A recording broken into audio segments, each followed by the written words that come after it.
Диков. В предаването остава да видите Бойко Борисов, Николай Бареков, Росен Петров, Мая Манолова, Десислав Чуколов, Лютви Местан пред стажанта. Миролюба Бенатова представя Живот в Розово. Независимата Евгения Банева срещу независимия Сашо Диков. Какво се случва, когато нищо не зависи от нас? След изборна кампания.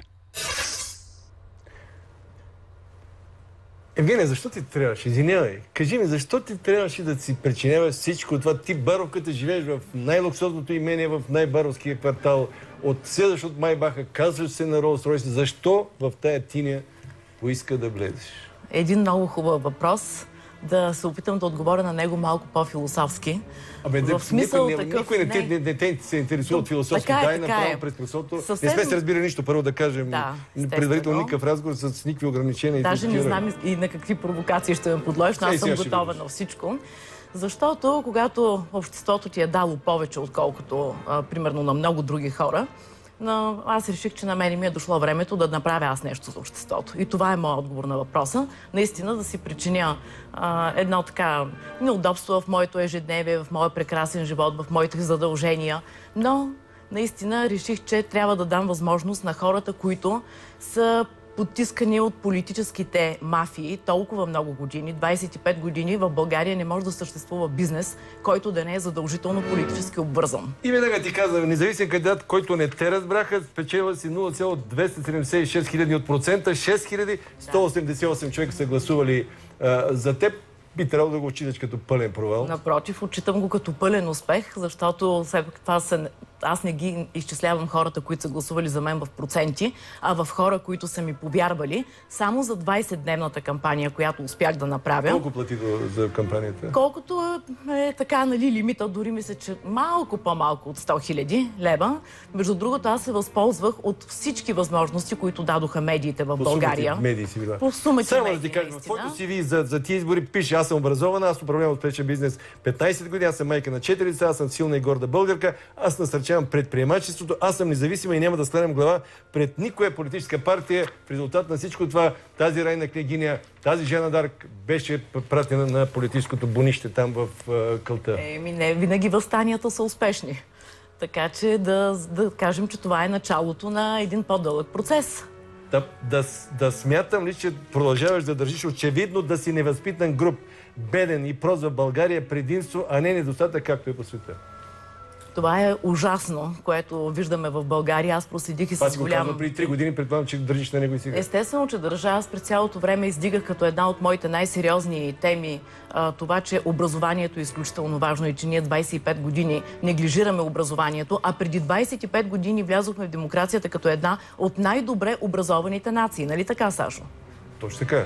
И с 100% образовани, поне с основно образование, малцинствени групи. Завършил си френска гимназия, говориш 5 езика: английски, френски, руски, немски, испански, право в Софийския университет, във Франция си завършил някакви там по вината, някакви истории. Да, маркетинг и управление в сектора на вината и високоалкохолните. Кажи ми, защо при това подробно CV си пропусна, че си била секретарка на сегашния съпруг? Защото никога не съм била секретарка точно на моя съпруг. Била съм секретарка в японската фирма Мицуи като студентка. Така? А няма как с толкова много образование на 29 години, право, езици и така нататък, да започна да бъда секретарка на когото и да било. Бил той Николай Банев. Така? Започна като изпълнителен директор на Русалка, ваканционно селище Русалка. Тогава всъщност стана и покупката на ваканционното селище и след което продължих успешно да се развивам като изпълнителен директор на целия туристически холдинг. Това е моята работа. Плаче за бедните, но и за себе си плаче, защото ние също сме бедни. Заплатата ми е 4000 лева. Аз съм работил с жена, като вид звучи това, което казваш. Да, така е, но никак не е виц. Никак не е виц, защото в една бедна държава всички са бедни. Беден е бизнеса. Бедни са хората, бедна и държавата, тъй като получава малко данъци. Бедни са и хората, на които държавата не може да осигури достатъчно социални придобивки, защото самата държава е бедна. Така че, може ли да кажа една мисъл, която между другото ми беше изпратена от един колега журналист, който цитира всъщност Конфуций, че в една държава, която се управлява без разум, богатството е грях. Една държава, която се управлява с разум, богатството е на почет. Това е Конфуций. Така, Кога? вярно ли е, че си имала греха в БНР да отиваш на дискусия с Майбах, и си задръстила на паркинга на БНР с Майбах? В БНР, да. Аз по принцип се придвижвам с Майбах, така че не виждам защо в БНР точно трябва да отида с Опел или с Трабант. Дай да не си си дошла сега тук, защото аз се сидя. Big Brother не спи. Ето.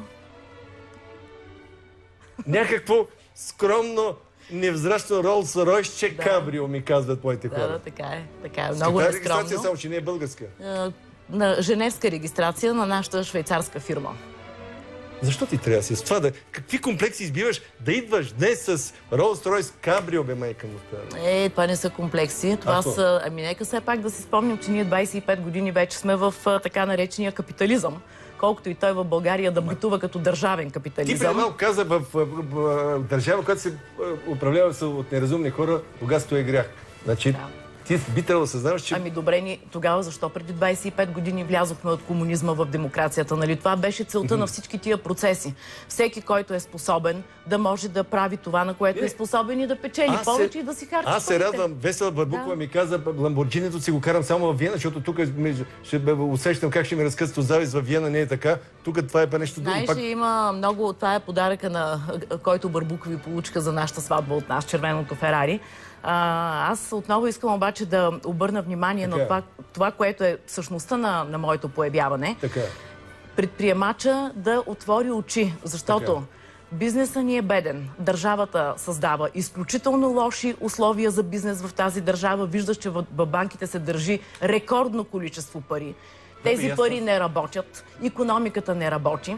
След като чуждите предприемачи си напуснаха страната от преди 4 години, останаха съвсем малко монополисти, които отново правят парите си от български народ. Така, веднага чувам воплите на сумите хора, включително на моите съграждани, след това интервю, което бях при вас за вашето имение в Бояна. Ми се обадиха хора от Троян. Защо не ги пита за бившия Елпром Троян, сега Елма Троян, които те го фалираха и сумата хора сте оставили на улицата без заплати? За съжаление, Елма Троян го фалира държавата с това, че 20 и няколко години държавата не пожела да уреди така наречения ЗУНК, закона за уреждане на несъбираемите кредити.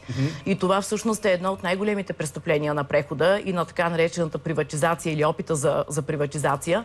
Той беше абсолютно опорочен с няколко института. Първо, това е с нерешаването на въпросния ЗУНК. Второ, с въвеждане на института на синдика. Нямаш представа синдиците колко предприятия разпродадоха и затвориха. Така че в момента нещата също продължават пак с лобистки закони, за които аз постоянно тръбя в медиите. Например, закона за уреждане на несъбираемите кредити, закона за частния съдебен изпълнител. Нали знаеш, че ЧСИ-тата в момента разпродават имущество за 1,8 милиарда на фирми и български граждани, което е поне 3 пъти е послужило като обезпечение за заеми, които са теглили от банките. Аз мога да кажа и каква цифра е била платена на банките като подкуп, но все пак не искам да бъда... Над 100 милиона. Демек, че искаш да кажеш, че има банкери взели 100 милиона лева... Не банкери. Банката? Има хора в парламента, които са взели тия пари, за да гласуват въпросния лобистки закон. Да, така и това го казвам най-отговорно като юрист, защото аз постоянно следя така нареченото коване на закони в Народното събрание. Искам да ти кажа, предполагам, че не от една парламентарна група са. Не от една парламентарна. Това е една парламентарна мафия, така би го нарекла. Това са хора, които вече 25 години са в парламента, прескачат от една партия в друга партия. Кога беше тия поправки? Кога бяха приети? Мисля, че в началото на управлението на ГЕРБ. Фактически, основно гербери са се нагушили с 100 милиона. Не само те, предполагам. Не само те, естествено. Аз казвам, че в крайна сметка факта и резултата от този закон е, че се разпродава имущество. Вие знаете, заради един от тези закони хората започнаха да се самозапалват. Това не са ли празни приказки? Твой си отмъщаваш, защото по времето на ГЕРБ 2011 година ти разрушиха яхтеното пристанище на Русалка. Те разрушиха държавната буна. Представиш ли си докъде стигнаха? Така нареченото яхтено пристанище е всъщност държавна буна, строена преди 1997 година. Русалка все пак е приватизирана 1999 година, така че държавата се е строила въпросната буна. То е брегозащитно съоръжение от първа категория. Кажи ми, да се върна на тия 100 милиона. Какви доказателства имаш, че наистина рушвета е 100 милиона? доказателствата са резултата, който виждаме, че един ограничен брой частни съдебни изпълнители, около 159 на брой, разпродават имущество за милиарди. Ти знаеш, че като отидеш в една банка да вземеш кредит, трябва да обезпечиш този кредит поне 3 пъти. Нещо, да не говорим, че лихвите са ти за разлика от европейските между 12 и 18% и че има 3-4 страници с такъв шрифт, нали, който общо взето никой не може да ги прочете, точно с какво се съгласява въпросния кредитополучател. Това са подобни закони, не е само той. Много други закони се гласуват на парче и докато в такива творци на закони са хора като Искра Фидосова и като Мая Манолова, аз не мисля, че ситуацията ще бъде по-различна. Плюй камъчето казваш, по всяко време са ни рекетирали безогледно за подкупи от страна. Бизнесът е безогледно рекетиран, независимо коя партия е на власт. Така е. Дай пример някакъв. Пример, колко са ви искали, за какво или там... Нямам да... Конкретни примери не искам да навлизам в конкретна тематика. Нали, примерно, кражбата на бизнеси също е една от възможностите за рекет. Примерно, през изминалото управление ни рекетираха да продадем Русалка. Да. По какъв начин ви рекетираха?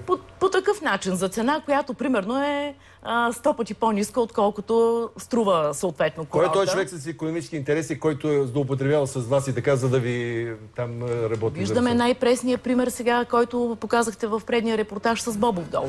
Това е един пресен пример как политиците си просят услуги срещу определен чадър. Тъй като ти виждаш, че над нас никога няма чадър, очевидно ние в нито една власт не сме се подали. В миналото правителство на мен дори ми повдигнаха наказателно обвинение и то 2 месеца след като родих близнаците. Представяш ли си за каква политическа репресия става дума тогава, когато някой иска просто да бъде на светло и да си прави нещата спокойно. Сега написаха сутрин, започва с бира, обед е джин, вечер е с водка, вечно пияна. Абсолютно. Много се смяха на хората, които ме познават, защото аз никога не пия високо алкохолни напитки. Аз пия само бира, наистина. И от време на време шампанско. Сега, когато си поръчвам, мои приятели ме майтапят, госпожа Банева, една бутилка джин или една бутилка водка. Но това е част от нещата, които се тиражират естествено от така наречените тролове, които също обслужват политическите партии. И между другото, аз категорично не съм съгласна с това, което видях в предишния репортаж от политиците, които бягат от неудобните въпроси, които смятат, че те не трябва да бъдат подлагани на пълна прозрачност. Когато ти си влязал в политиката, от тебе се очаква да бъдеш прозрачен. Какво означава това? Да не даваш отговор на въпроси. Аз бях свидетел по време на цялата кампания. Политик от управляващата партия не се появи на нито един радио и телевизионен дебат. Последно, искате референдум, предлагаш референдум с 3 въпроса: пълна забрана за финансиране на партиите от държавния бюджет, задължително гласуване, право на глас само за гражданите с завършено основно образование 8 клас. Да, така е. В момента прецизирам текстовете. Естествено, като юрист веднага мога да се обоснова, че може би да кажем третия въпрос, който е за правото на образование, може би не е много конституционен, въпреки че аз смятам, че в България ситуацията с гласуването от неграмотни хора, това са основно хора, които изпращат нашите политици в парламента, че и в Европейския парламент. Накрая, последен въпрос, искам да е да отговора, че притежаваш уникална чанта от Луи Вуитон, това е Мерцедеса на чантите, и то лично купена от теб от Шанс-Елизе на ъгъл с Жорж Пети.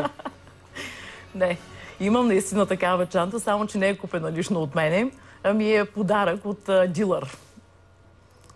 Да, за годишнина на Луи Вуитон.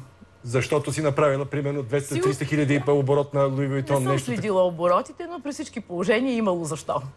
И съжаляваш ли, че си влезе в помията? Аз влизам в помията срещу помията. Казах го няколко пъти, срещу начина, по който се прави политика в България. Надявам се следващия път съотношението на хората, които са гласували за така наречените парламентарно непредставени партии, такива като мен, по-малките партии, да бъде по-голямо. Това означава, че повече хора са си повярвали, че този ужасен начин на правене на политика в България трябва да бъде прекратен. Спираме тук. Миролюба след рекламите, уважаеми зрители, с уникален репортаж от Розово.